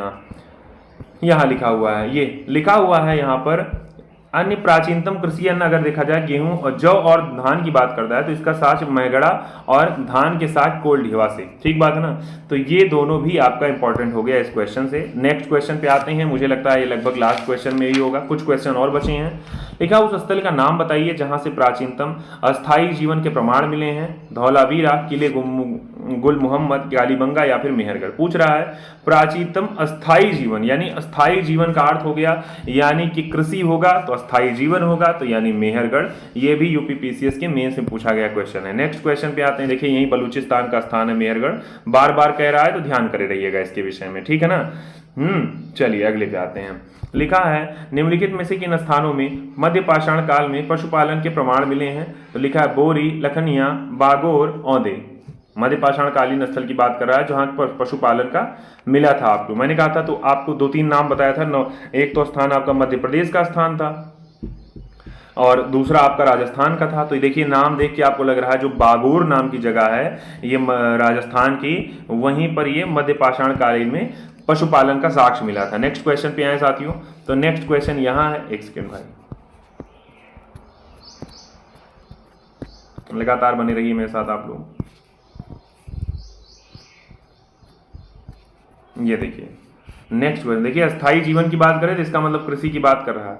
पशुपालन की बात किया मध्य पाषाण काल की, तो आपने 2 जगह, एक तो मध्य प्रदेश की थी, दूसरा राजस्थान की। यहाँ दोनों नाम, एक नर्मदापुरम की बात कर रहा है यानी नर्मदापुरम में जो आदमगढ़ है, जबकि दूसरा राजस्थान भीलवाड़ा का बागोर नाम की जगह। यहाँ दोनों जगह से मध्य पाषाण कालीन युग में पशुपालन के साक्ष्य मिले थे। अगला, निम्नलिखित में से किसको चालकोथलिक युग में भी कहा जाता है? पुरा पाषाण काल, नवपाषाण काल, ताम्र पाषाण काल, या फिर आपसे कह रहा है लौह युग। तो आपको बताना है ये किसको कहा जाता था। जल्दी उत्तर दीजिए, इसका क्या हो जाएगा?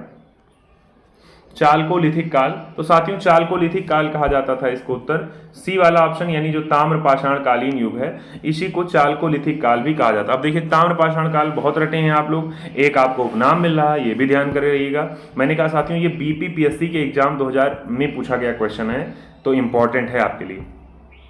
आहाड़ सभ्यता के बारे में कह रहा है, निम्न कथनों पर विचार कीजिए कि आहाड़वासी तांबा गलाना जानते थे, ये लोग चावल से परिचित थे नहीं थे।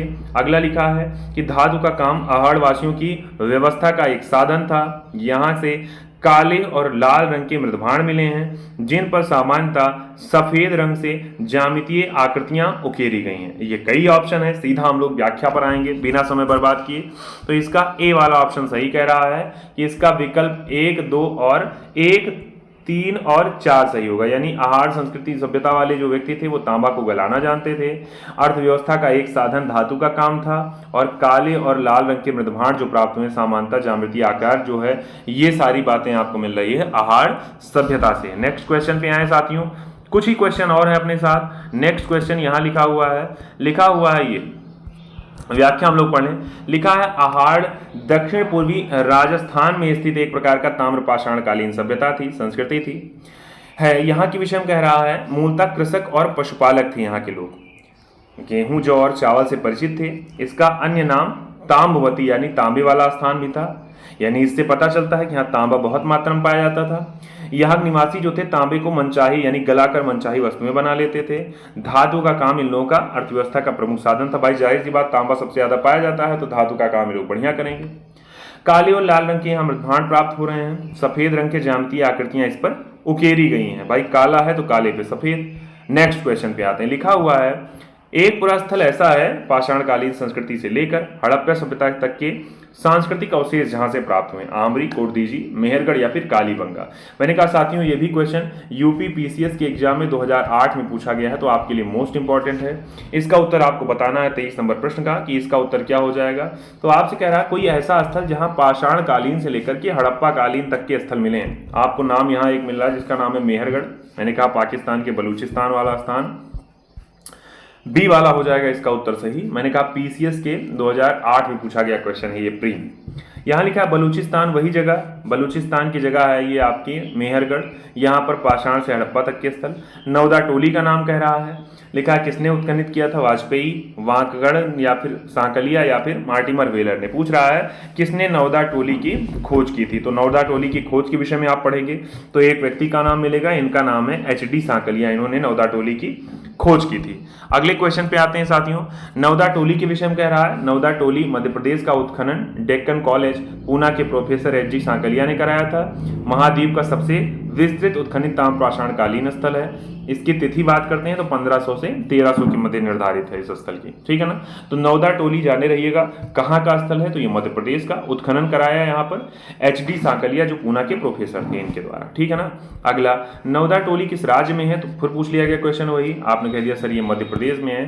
साथियों ये भी क्वेश्चन आप देख रहे हैं पीछा के पूछा गया पीसीएस के मेंस 2009 में। सारी चीजें, ये सेशन जो है आपके लिए इतना इंपॉर्टेंट है, मैंने कहा और कुछ नहीं करेंगे, ये सेशन ही आप देखते रहेंगे तो आपकी तमाम चीजें आपकी तैयार हो जाने वाली आने वाले एग्जाम को लेकर के प्री स्तर का एग्जाम, ठीक बात है ना। यहाँ नेक्स्ट क्वेश्चन पे लिखा हुआ है वृहत पाषाण स्मारकों की पहचान जो की गई है, ये पीसीएस 2005 में पूछा गया क्वेश्चन है। सन्यासी गुफाओं के रूप में, मृतकों को दफनाने के रूप में, मंदिर के रूप में, या फिर उपयुक्त में से कोई नहीं। यानी बृहत पाषाण काल स्मारकों की बात कर रहा है अगर, तो इसका क्वेश्चन क्या, इसका उत्तर क्या हो जाएगा। यानी संन्यास का तो वहां मुझे लगता है कोई चर्चा ही नहीं आई थी, ना ही मंदिर की कोई विशेष चर्चा आई थी, मृतकों की ही जो चर्चा आई थी वो आई थी, तो इसका बी वाला ऑप्शन हो जाएगा। मृतकों को दफनाने का जो स्थान था उसके रूप में प्रयोग किया जाता था, यानी बृहद पाषाण कालीन जो स्मारक मिले हैं उनका ध्यान किया जाता है। नेक्स्ट क्वेश्चन पे आए साथियों, यहाँ लिखा है राख का टीला, यानी राख का टीला जो आपका है, लिखा है निम्नलिखित में से किस नवपाषाण कालीन संबंध से संबंध है। लिखा है बुधिहाल से, कोल्डिहवा से, संकन कल्लू या फिर ब्रह्मगिरी से। पूछ रहा है राख का जो टीला है ये किस नवपाषाण कालीन युग से संबंधित है, तो इसका उत्तर आपको देना है।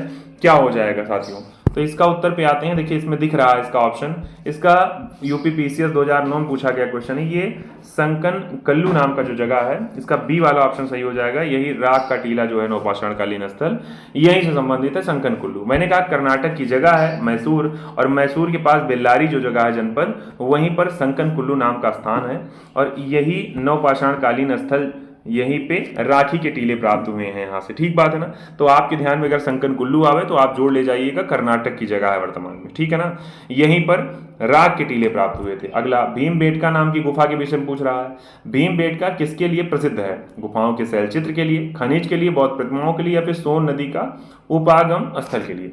एमपी पीसीएस में पूछा गया क्वेश्चन, प्री में 2004 में पूछा गया क्वेश्चन है। कुछ ही देर पहले मैंने चर्चा किया था मध्य प्रदेश, भीमबेटका का नाम मध्य प्रदेश, दूसरा भीमबेटका का नाम यूनेस्को के विश्व विरासत स्थल, भीमबेटका का नाम शैल चित्र से। तो इसका उत्तर क्या हो जाएगा साथियों, गुफाओं में जो शैल चित्र हैं, पत्थरों पर चित्र बनाए गए थे, उससे संबंधित है आपका। तो ए वाला ऑप्शन इसका राइट हो जाएगा।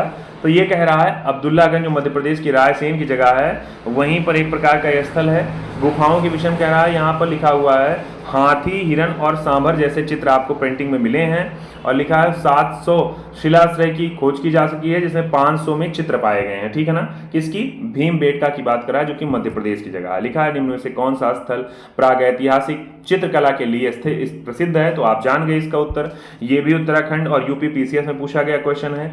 अगर चित्रकला की बात कर रहा था तो सबसे प्रमुख आपको भीमबेटका ही दिखाई पड़ रहा है। इसमें ऑप्शन आपका बी वाला सही हो जा रहा है। ठीक है ना। यहाँ अजंता की बात अभी नहीं आई थी, यहाँ केवल अभी भीमबेटका की आई थी बात। भीमबेटका की गुफाएं कहाँ स्थित है? भोपाल, पंचमढ़ी, अब्दुल्लागंज रायसेन या फिर सिंगरौली में। आपके ध्यान में आ गया कि आपने कहा सर भीमबेटका मध्य प्रदेश के अब्दुल्लागंज रायसेन की जगह है। ये भी क्वेश्चन साथियों एमपी पीसीएस 2013 में पूछा गया क्वेश्चन है। नेक्स्ट क्वेश्चन, भारत में किस शिलाश्रय में सर्वाधिक चित्र प्राप्त हुए हैं? बड़ा आसान प्रश्न, देख के ही आप लगा लेंगे सर भीमबेटका, यहीं पर सर्वाधिक आपके शिलाश्रय में आपको सर्वाधिक चित्र मिले हैं। शिलाश्रय का मतलब होता है गुफाओं वाला घर। ठीक बात है ना।